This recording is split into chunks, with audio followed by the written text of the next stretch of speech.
31-year-old postgraduate trainee doctor was found dead inside the government-run RG Kar hospital on Friday.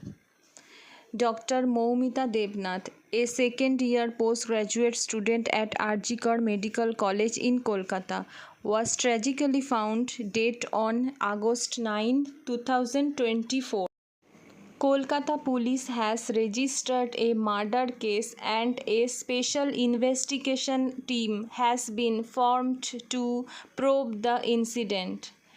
The victim, who was a second-year PG student, was found unconscious in the seminar hall of the Medical College Hospital around 11:30 a.m. She was later declared dead.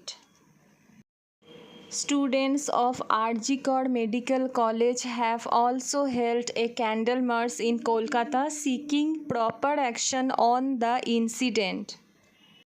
ভারতবর্ষের মানুষ স্বাধীন হলে কী হবে? ভারতবর্ষের মেয়েরা এখনও অবধি স্বাধীন নয় এই নোংরা সমাজের থেকে।